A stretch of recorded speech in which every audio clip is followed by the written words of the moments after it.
Hi, everybody. So we are here to talk about the 5th episode of The Crown, the series on Netflix about Queen Elizabeth. And I'm here joined by my friend Tom. You want to say hi? Everybody. Yeah, and hopefully we won't have any technical issues or anything like that. So bear with us if anything happens. Please be patient with us. And I have the chat room open. If anybody wants to make any comments, I will I will be keeping an eye on it. So yeah, so we're at episode 5. And what was your overall thoughts of this episode as compared to the other episodes? Because I know that I sort of have grown to love the pageantry around a coronation and the presents, and so it's exciting to see all that recreated in such a convincing and interesting way. And also, it wasn't just. I read a review online that made a good point about this series, that in many ways it's very procedural because the history is written, right? So in many works of, okay, now this happens and now that happens, it's sort of paint by numbers. Mm-hmm. But the challenge for this is to make it more interesting, and they do. And we'll get more into depth as to how and why, but I'm very pleased that they managed to find a way to make it more interesting than just the next thing that happened. Yeah, I mean, this wasn't quite as good as the last episode, which I just loved so much, but I still loved it. It was so good. And I think it's amazing how every episode manages to feel a little bit different and a little bit, it's almost like getting 10 little movies in a way. Like you could see the same characters, you could see movies about each one of these events easily. Yeah, they all stand on their own pretty well. Mm-hmm. So, yeah, I really did enjoy it very much. So, all right, well, let's dive in. So, the first scenes are Elizabeth as a child and helping her father get ready for his coronation. And we get to see Jared Harris again, who's so good, I think. And we get to see the young Elizabeth. And did that work for you? Did that move you? Did you like those scenes? Oh, loved it. Yeah, I just love that stuff. It won me over right away. And I'm sort of surprised that we're seeing so much of King George. For being dead, he's awfully very present, right? and that sort of fits, I think, with Elizabeth's mentality. I think his ghost is always in the room, especially at this phase, right? Mm-hmm. Yeah, I mean, that makes sense. You have certain people that my grandfather has been gone since 2001. And yet when we have family reunions, when we have his, if he's talked about, he's a big presence in the room still to this day. Yeah. So I can't imagine. I mean, it was probably a million times more so in 2001, right after it happened. So, and it certainly wasn't as unexpected, I guess, as George's was. And it was just so sweet. And so I just love their relationship. Like, what a wonderful father he is portrayed to be in this series. Yeah, it's very. So it does a number of things. It shows it sort of melts our heart because it is a sweet sort of interaction. But it also prepares us for what we're about to see. Indication as to what this is about and what Elizabeth's in for. Yeah, I agree.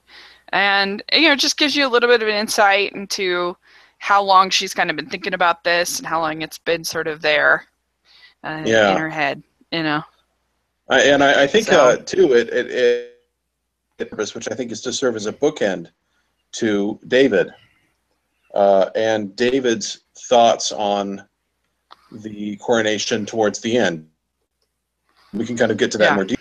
The pertinent details in this beginning section are where George is explaining how important the anointing is and how it brings him in direct contact with the divine.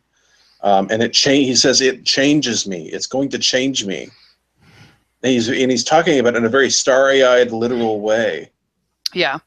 Yeah, it's true. He's talking to a child, but you can't help but think he believes this. Mm-hmm. Like he's totally on board with this. He absolutely believes this. And actually, I think to up with the kabuki of royalty and the responsibilities that come with it, you'd have to buy into it in order to Mm-hmm. stay sane, right? But we can Right. get into that more. But Yeah, I mean, I didn't even realize that they did anointings like that. I didn't even know that. yeah, Shows how out of it yeah. So that was interesting, I thought. oh yeah, Hmm. I yeah, it mean, it goes makes way back. sense Hmm. because in the Church of England, the king is the head of the Church of England, right? Yes. Right. Hmm. Okay. I guess that makes sense. Um, all right. Uh, so David goes to visit his mother, but he insists on his wife being invited to the coronation. He is very rude to the archbishop, calling him an old lang swine, and he is he too much of a villain? Have they gone a little bit overboard on that at all? Do you feel, or I don't know? What did you think about him? Well, that's a good question. I think that he certainly keeps this all interesting. Mm-hmm. To whatever extent the portrayal is accurate, it certainly makes for a better TV show. Mm-hmm. And Yeah, I I don't. don't think it hurts the drama at all. I think he helps it. Okay. Yeah, there were a couple of moments where I was like, yeah, we're getting a little over the top here. It's getting a little, kind of villain, kind of a thing, and, Uh-huh. and less of like a human being. And so, I don't know. I think they could have toned it down a little bit and made him a little more human, but he certainly has human moments. And, but man, he is such a jerk. Like, how can he expect for them to, want to go out of their way to accommodate him when he's so rude and when he's so dismissive of them and he's so unloving and unkind? And yeah, he expects them to Yeah, like he help definitely has him. a cruel streak.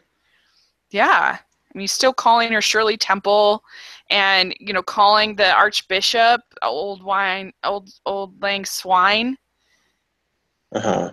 I mean, that's just really rude. Well, I think some of it is too. I think he thinks about what they think of him, and so I think he sees enemies around every corner, and I think he's not in a way, and he just has no interest in making peace with these people, right? He's that rebellious relative who just will not go along for show and put on a happy face, Yeah. he's the reason we can't have nice things, right? He's there to sort of be a thorn in everybody's side. Yeah. Yeah, I mean, he expects everybody to treat his wife kindly and change all this convention for him and he wants people to like love and admire him for what he did. Hmm. But then I honestly think maybe they might have if he had not been such a jerk. Like, Right? Yeah. I don't know. Like, if he was just this great magnanimous person that everybody just loved and like wanted to help, then they might have been more inclined to actually like, you know, actually, subvert convention. But when Good it's sort of point. like, Yeah, I think he's always lamenting like what he's owed and what he didn't get, unless what he could have offered or what he could have done. yeah. There's no sense of at all with him. Yeah. Yeah, it's like this is a weird analogy, but I was listening to a Survivor podcast. I love Survivor. And I was listening to Hmm. this podcast, and they were saying how all you have to do is give the jury one reason to like you. That they like you better than the other Hmm. person. And in the end, it doesn't matter. In the end, anything else. They just need a reason. And so it's I think a lot of things are human nature like that. You just have to give people a reason because they're not going to do it just because like you have to give them a reason to be on your side, to be on your camp. Right. Yeah, that's a good point. Yeah, and he doesn't seem to care. Yeah, he's very inwardly focused, and Yeah. I think we can forgive him to some extent because aren't we all? I mean, he just kind of Yeah. wants to be a normal person, but also he likes the benefits of not being a normal person, you know. Yeah, but we're not all like saying really, mean, dismissive nicknames for people and like I mean, I don't know, I just thought he was so cold with his mother, just very like I don't know, just he could have been warmer, to people. He claims that Elizabeth is that he's Elizabeth's favorite uncle. You're just like, Uh-huh. are you delusional? Are you Yeah. crazy? Yeah, what Like, kind of fantasy world are you living in, pal? Like, yeah, I yeah, totally get that. I know we're all the hero of our own story, but like he has to know, especially back then. I mean, now we live in a much more sort of where people are in major world leaders are insulting each other over Twitter these days. But like Uh-huh. Yeah. back then, I don't think that it was common for aristocratic England to be like calling Uh-huh. people mean names and insulting the archbishop and stuff like that. Yeah. Yeah, um, he comes off as very small for sure. yeah, I mean, since we're talking about him, it's kind of um, so we do get to see him and Wallace for the first time. Yeah, we kind of see them together. Yeah. hmm And we get to see this weird photo shoot. And that, like, Yeah. he had requested it, and he'd paid extra so that they could give entertaining tips. And so he's trying to, like, I guess, sell themselves as some kind of, I don't know, something to the Americans or something like that. What did you think about all that? Um, okay, yes. Thing I'm not clear on is whether they're accepting money for the privilege of being interviewed or if they are paying for the privilege. I'm not sure which way it's going because he says paid extra for it, but I'm not sure if he's saying they paid extra for it or we paid extra for it. You know what I mean? Oh, I got the impression that they paid extra, that this was, uh, but I could be wrong. That's true. That is a little unclear. But I thought either that because way, like, I thought the press paid extra for the privilege of interviewing him. you could be right. Maybe I That's how I was going to. misread But yeah, that. yeah, yeah. Either way, that was kind of interesting. That was a whole. Yeah, it was fascinating. You got all Um, these like staged shots, that they did of them like, uh, and I don't know, it was just very interesting that he's trying to obviously sort of sell himself as this like, I don't know, it's almost like a MTV Cribs kind of thing. yeah, Like I get it compared to. that's I hadn't thought of that. That's really that's yeah. It does come off that way. Yeah, and it's yeah, he comes off as just very sad, especially his little elf that he shows off. hmm Yeah, and he shows him her the box, his only box that he ever got. Right. I Yeah. didn't realize that he had never gotten coronated. So he gave up. He abdicated Right. very early on. Yeah, and I noticed too that he's very shocked that the reporter doesn't know that he had never been coronated. Like he was like, hmm "Come on, I've never been coronated. Like you should know this. Like, don't you guys do your research?" Yeah. Um, Interesting moment there. Yeah, that was interesting. And But you're just thinking like, I don't know. It felt very desperate, the photo shoot. it did, yeah. And yeah, and it sort of set up an arc, or kind of interesting to see unfold for him that I did not expect to see around this aspect of the story. hmm Yeah, and I mean, it does seem like they are a real match, that they really are in love. Uh-huh. Yeah. Yeah, there's no doubt about that. hmm But I I don't don't know. It's sort know of if I like I'm like him trying any to. better for it, but Yeah, kind of. I mean, why? I'm using all these weird modern analogies, but it's kind of like uh, like some like reality TV starlet. Like, they may actually, like, Kim may love Kanye, but that doesn't mean I like either of them anymore. Right. Right. Yeah, it doesn't mean I care anymore. Yeah, whether they do or don't. Yeah. Oh my gosh, I can't believe I just referenced the Kardashians in my Crown Again. recap. Yeah, again. I think you did last week too. Did I? Oh no. They're in my brain. I don't know. Yes. All right. Okay. Yeah, so that was really interesting. And do you think that they're just trying to somehow, they hope they can be some kind of entertainment reporter, or not reporters, but contributors to some kind of newspaper or something? I mean, in that day and age, what were they trying to do, you think? That's a good question. I think like so many of us, they just kind of kept doing what they thought they ought to do. Mm-hmm. Maybe I don't know. It's funny. The other day I was browsing at the library through biography, another Elizabeth biography, maybe hopefully something with a little more depth mm-hmm. than what I was reading.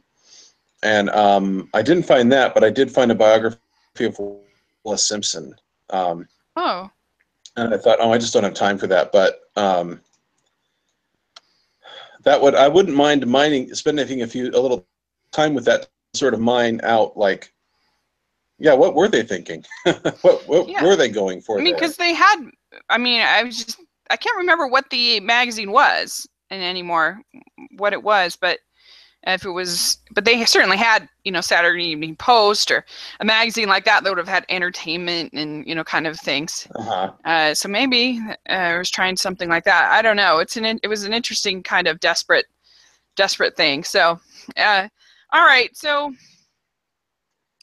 the Queen Mother dies, and what I thought was interesting about this is she dies, and Philip tells Elizabeth this funeral is exactly the same as the king's funeral. Mm-hmm. And, he says that, I guess my question is, do you think that there is comfort in tradition like that? Or do you agree with his points about innovating and people needing to see progress and kind of a thing like that?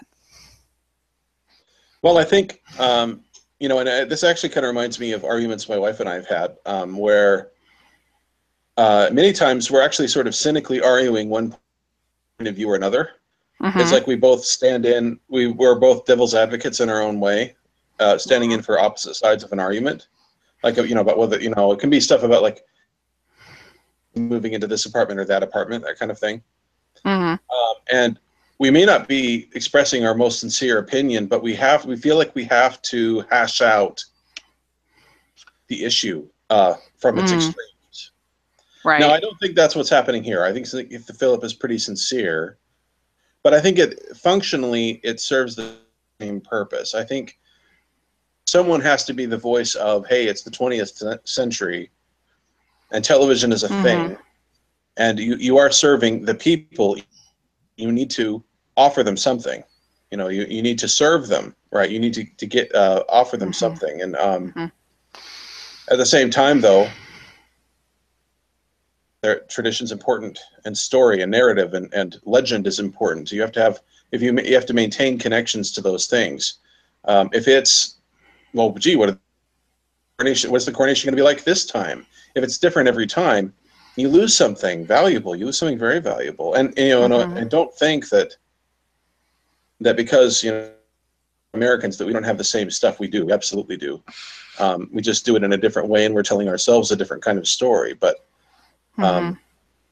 there are some things about our government that will never change, about the way we do things that will never change, because that's just the way we do them. Yeah, and I think it just depends on the moment. That, like, Jackie Kennedy was very famous for going into the White House and renovating basically the whole thing and changing everything. And, mm-hmm. That was something that was controversial for some, but most people really liked it. and this was a new thing, new era, and so at that moment they wanted something new. They wanted a breath of fresh air, and other Right. times we want things that feel familiar. We want things that feel and probably at a funeral, you're most likely to want something that's very like traditional and formal and whatever kind of a thing. Yeah. Well, and that was not was for not really. It was for the government and it was for the family. Mm-hmm. The funeral. So I think he's dead wrong about the funeral. But and Minnie, I think he had some good points about the coronation, especially about Mm-hmm. it being televised. Right. Yeah. So we will. Yeah. And so, um, yeah. I mean, I'm kind of sad to see the Queen Mother gone because I love Eileen Atkins. I think she's a great actress, and I would have liked to seen. But it's amazing that all of this stuff happened, right? Because I assume they wouldn't make that part up at least. So that you had the king die, you had the coronation, and the Queen Mother all dying, all in the same like year. It's pretty amazing. Yeah. Yeah. Very eventful, and Yeah.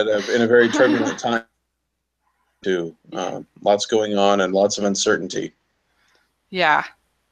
So okay. So the next thing that happens is that Elizabeth puts Philip over the coronation planning, and this was the first time that I can think of that she actually succeeds in getting what she wants. Every other time, she's ended up conceding to the cabinet or to whatever, to the rules. And so that was kind of a nice moment, I thought, for her. But I thought, and it was just sort of a nice thing to see in this coronation episode, that like she's not just going to be completely pushed around. Yeah. Mm-hmm. Yeah, and I liked seeing too that. Well, she's still growing into it, right? She has to keep being told. No, who she keeps at. She was in that interview with Churchill. Mm-hmm. Churchill's asking, well, what do we do? Do we, what is the crown? Why is it important? What should it give in to the people and serve them, Mm-hmm. or should it hold up tradition and serve something higher and be something more important? And she Mm-hmm. asks him, well, what say you? And he kind of squares his shoulders to her and says, no, what say you? It's your Mm-hmm. decision. Yeah, that was a good moment. I'm glad you remembered that. Yeah, that was really good. And along similar lines too, she asks as she's rehearsing with the crown, like the object itself on her head, Mm-hmm. can I borrow this to practice? And whoever it is says, borrow it from whom? Yeah. Right? Yeah. If it's not yours, whose is it? Yeah. And what I thought at that moment was the American answer to it's the people's. Yeah. Right. The White House is not the president's house. That's true. He lives there, but it's not his. Right. Right. Pleasure. And it's a completely different way of thinking. That's true. That's a good point. This show, the script is so rich. I mean, I completely forgot about that whole scene. I mean, there's just so much. It's amazing. Yeah. It's such a great script. These scripts are minute just. Of it. I went through it because I did the same thing where as soon as we were done, I watched the next episode, and so it's been a week since I'd seen it, and so I tried to I read some breeze through some highlights, and yeah, that was. I'm glad I came across that one, but yeah, it was hard to know what to. It was hard to pick what to skip because I didn't have time.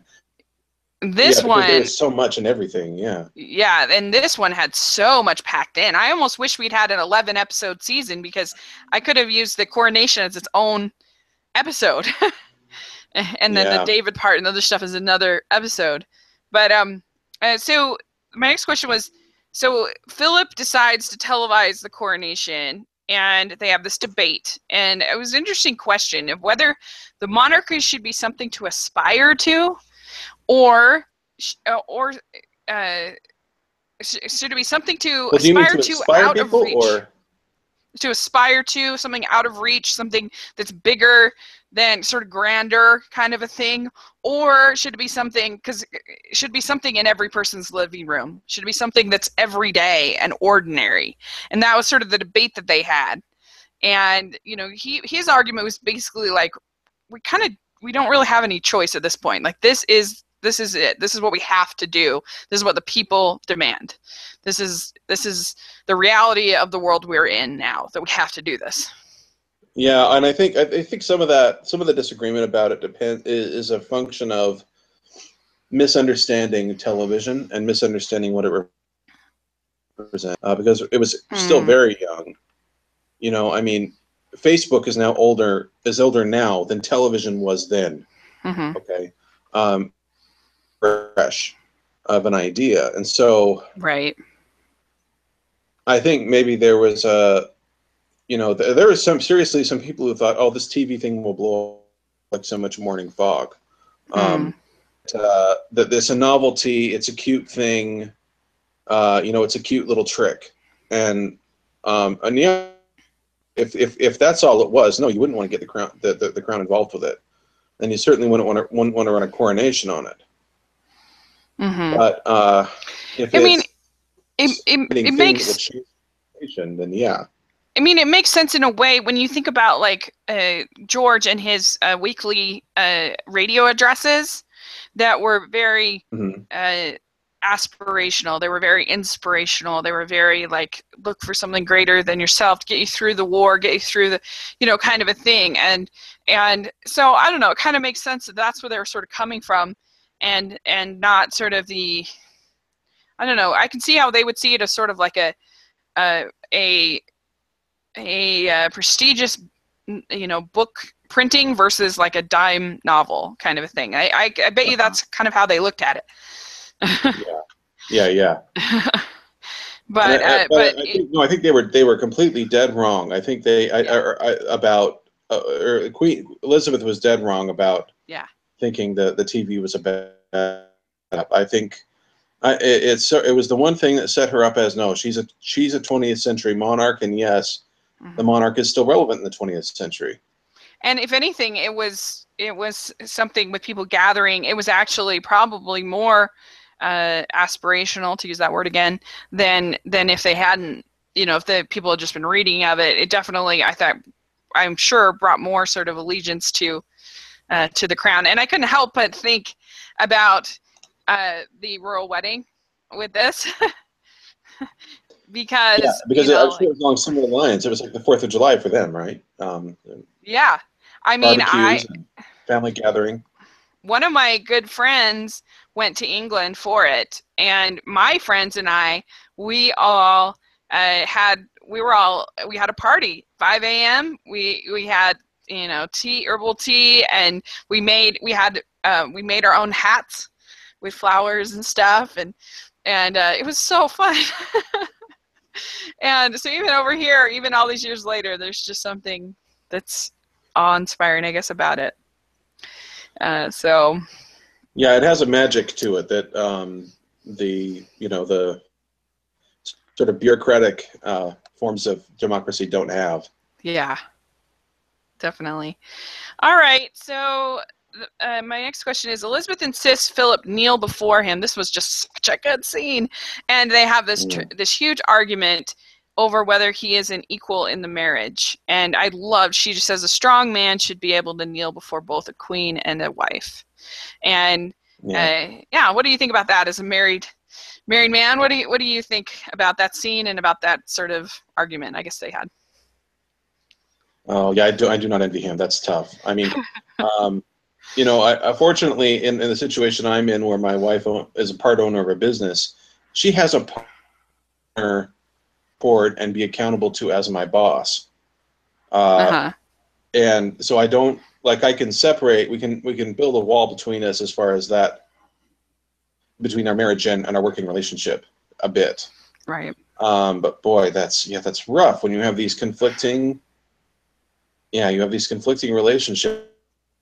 I think Philip lacks some imagination. I don't think he can separate her from the title and position she holds. I think Philip, as he's portrayed in this, sees royalty as just privileges that I've just fallen into by accident, right? Not that could be taken away at a moment because of a revolution or something. He sees I mean, that makes sense because he sees no magic in it. Well, he saw that in his own country, though. Yeah. He says that he saw them, taken down. That's part of the reason why he wants to do the televising, is he saw these monarchies get dethroned, and I mean, I don't know. Like, I feel like he's not a believer. No, he's not a believer. He doesn't believe in the sacredness of the monarchy, whereas George clearly was. Well, and also though, I think, I don't know, like, it's sort of similar to, say, when I went on my mission, like, I was 100% convinced.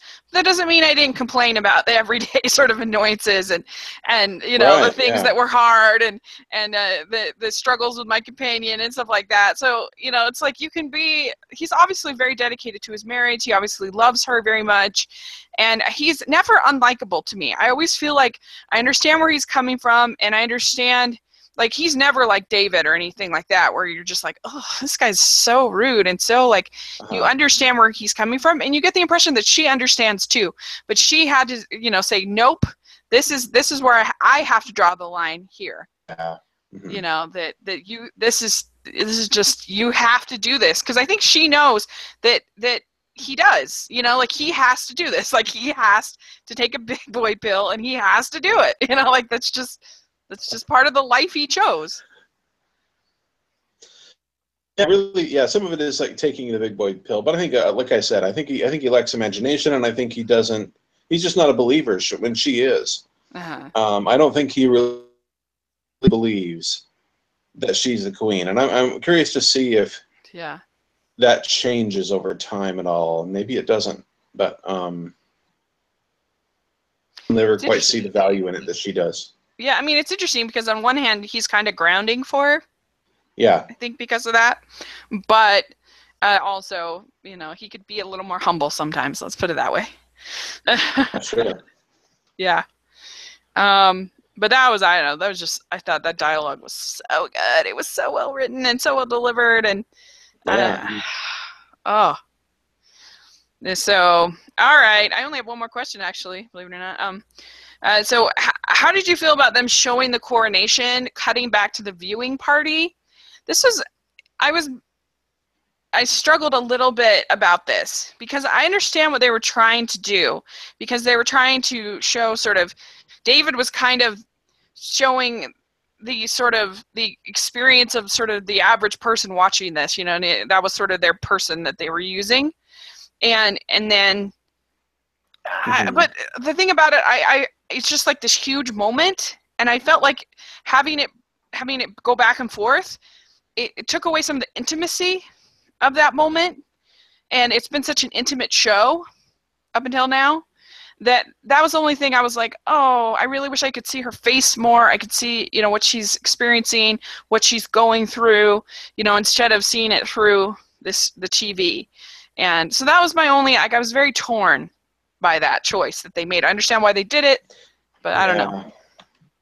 Yeah, there's a lot they could have done with it. I think they needed to show what it looked like on TV. They needed to show what the average person's experience was to some extent. This tiny little screen.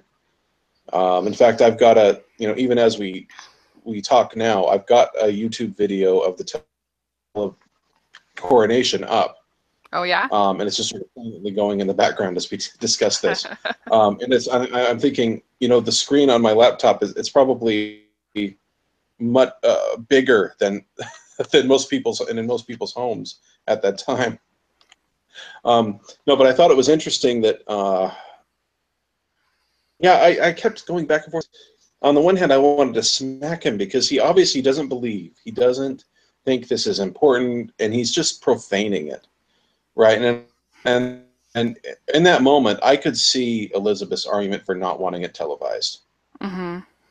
because in that way he's in on the coronation, and the whole world is able to go, you know, at the whole thing and sort of profane it. And that made me uneasy.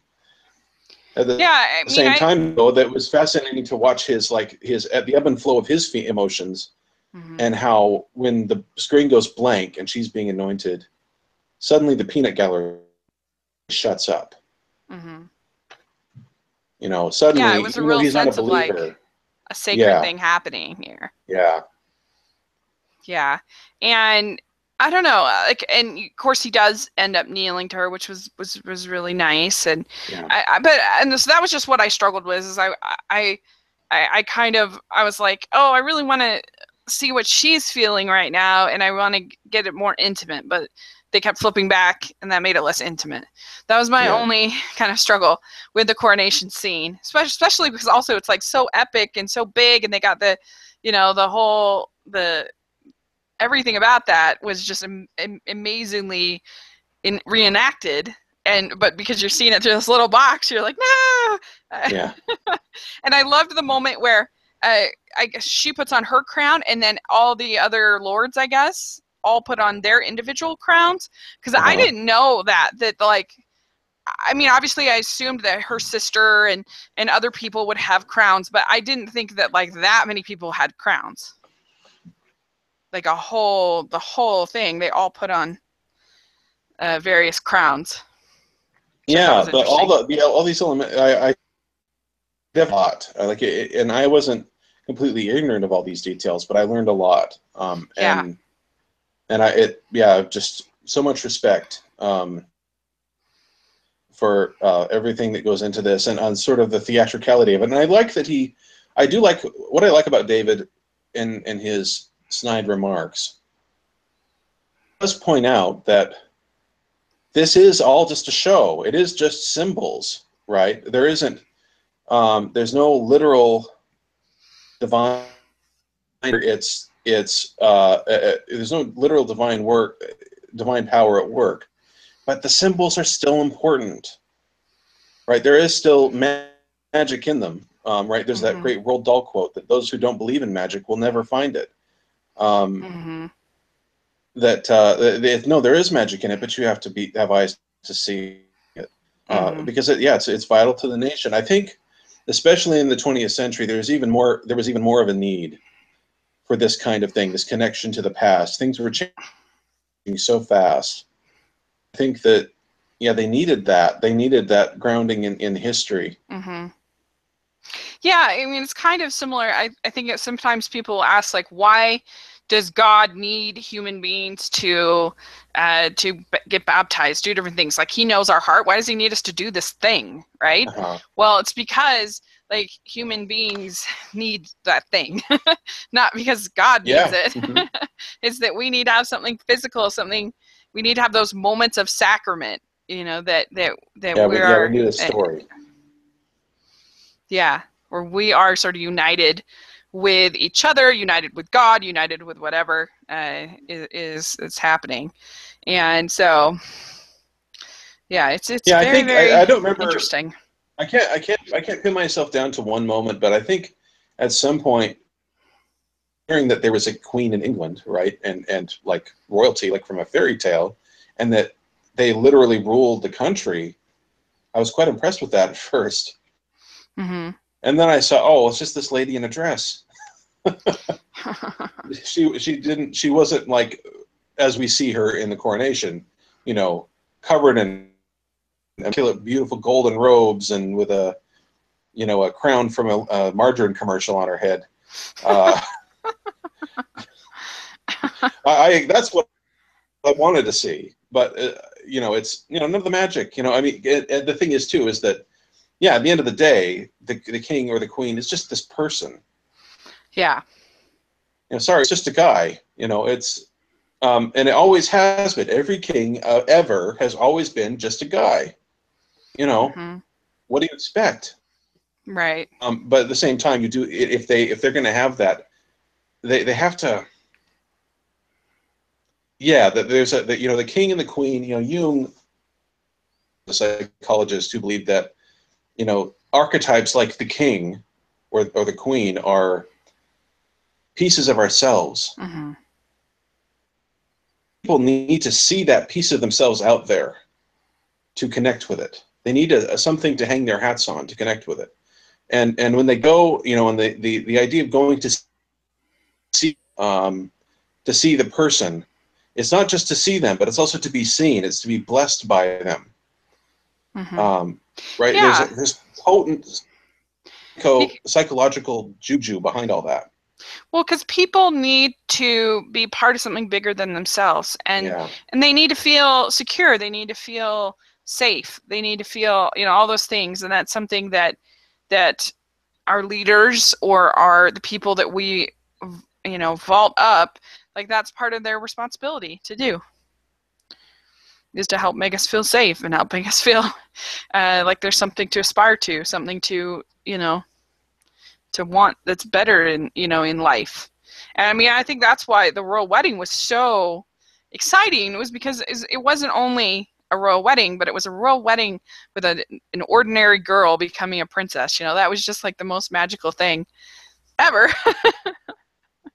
Yeah, that's So, that elevation. Yeah. Yeah, I mean, so we're still getting that now, but I don't know. It's just also, I don't know. I feel like something like this, that you just had so many bad things happen to England. You just had the war, you've had this fog that killed all these people, you've had all these bad things happen.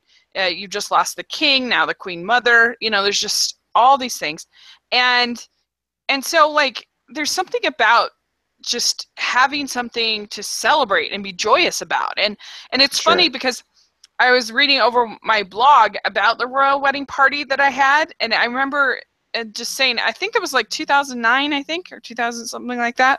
And I I was like, oh, this year has been so hard. There's just been one bad thing happening after another, and I just so needed this royal wedding to be happy about. And and it's so funny because now I'm like, what happened in 2009? I don't even remember anything bad happening in 2009. Well, yeah, compared to 2016, boy. Yeah. I'm like, come on, Harry needs to get engaged. We need a royal wedding. We need something positive, Yeah. Oh, maybe Tiffany Trump or something will have a White House wedding, or I don't know, just something to be fun about. But yeah, the thing is that, like, the thing about I do like the idea though of what that there's no partisanship there, right? Yeah. I don't think I think it would be impossible to have a king if they were partisan in any way. Right. Right. That's true. You just couldn't. Yeah. It would be a house divided against itself. I like Stephen Fry's example that I think if we were to have a king, he would literally have to be a real person. And because he would have to be just so iconic and just a symbol that no one could argue about him. Mm-hmm. No one Yeah. could take ownership of him one way or the other. Trying to think if there's anybody that's just so universally, I mean, I can't think of anybody that's American. I can think of, like, I don't know, like someone like the Dalai Lincoln. Lama, or Yeah, like it's still alive. It's alive now. I can't think of anybody that's just. Yeah, either they don't have any real power in America, or they're safely dead. That's kind of how we. Yeah, I mean, even someone like, say, an Oprah or something like that is still too polarizing. I can't think of anybody that would just be. Anyway, it's interesting. Mm-hmm. So, but it was a great episode. I really enjoyed it. It was interesting because the one review that I did read, I don't know if you read the same review out of the UK, where they said, oh, the show's becoming too much of a soap opera. Did you feel any of that at all? Any sort of, do you think it was, the melodrama was a little too strong? No, I felt for the past couple of episodes, they've stepped away from the soap opera business. Yeah. Well, the thing is, too, about soaps is that, and I watched EastEnders for a while. Mm-hmm. That was the one soap I really kind of tried to sit with for a while and see how it went. And I stopped because I just realized this doesn't amount to a damn thing. This doesn't amount to anything. You just have all this sound and fury signifying nothing. Right. It doesn't go anywhere. This definitely signifies something. Yeah, This definitely is important. the closest I've ever come to watching a soap is things like 90210 or something like that. Uh-huh. That's the closest, the soapiest I've ever gotten. But I've had friends who've been into them, and they are just, yeah, they'll have like a whole season at one party. Yeah, yeah.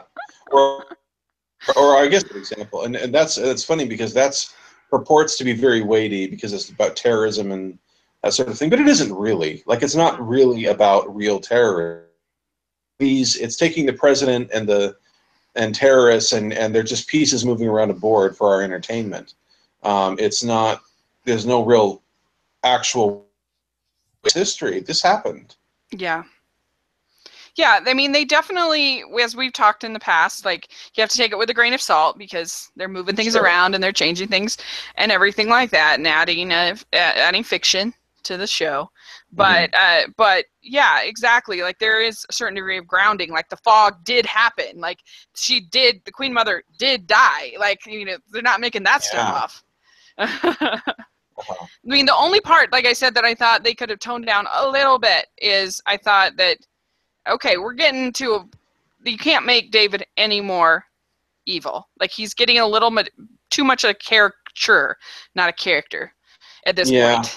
Because What did you think about him crying at the end and playing the bagpipes? yeah, I mean, that's true. That was a nice moment. Um, and yeah, that's true. That was a nice moment. I guess maybe he realized a little bit that what he lost or something. I don't know. What do you think about it? Yeah, I thought it was sort of telling that.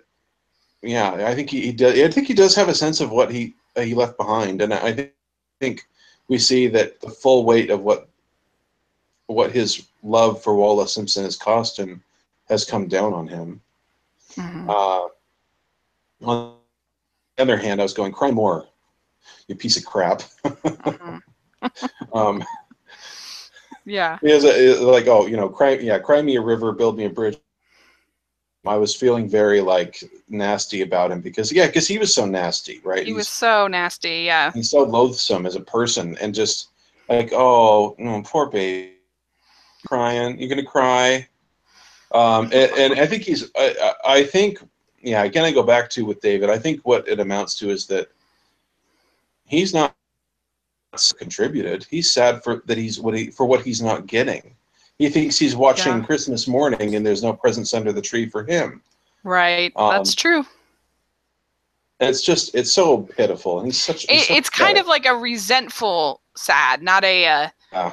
a mourning sad. It's like this should be mine and it's not, and I'm resentful of it. He sees a party, that he's not. He doesn't see a weighty passing of responsibility. He doesn't see, a connection to Mm-hmm. line and transcendent, and he doesn't see any of that. He just sees a Yeah. bunch of ceremony that doesn't really mean anything important. He And by probably the way, sees he it wants in on it. he probably sees it as more of a reason to be rude and contemptible than less, which, you'd think that it would be sort of a sobering moment for him, but I don't know if that's true. But I hope that we don't get that much more of him. I hope his kind of character arc is mostly done. Yeah, me too. Do you agree? Yeah. Yeah. So anyway, I really, I was EW.com. They gave this a B plus, but I would Mhm. definitely give it like an A minus. I really enjoyed this episode. It's not quite as good as The Fog, because that one it just blew me away on every level, but it was really good. I enjoyed it very much. Yeah, me too. Again, I can't wait for the next episode. I actually accidentally played the beginning of the next one, and Oh yeah. it just whet my appetite. So Yeah. Oh, cool. All right. Well, where can people find you? on Twitter at Elmano Roboto, on the internet tgunwriter.com. Cool, and I have that in the description section, and you can find me at Smiling LDS Girl on social media, and at Rachel's Reviews on YouTube, and at 54 Disney Reviews on my blog. So, fun stuff, and we will see you next week. Oh, yeah, sounds good. Bye.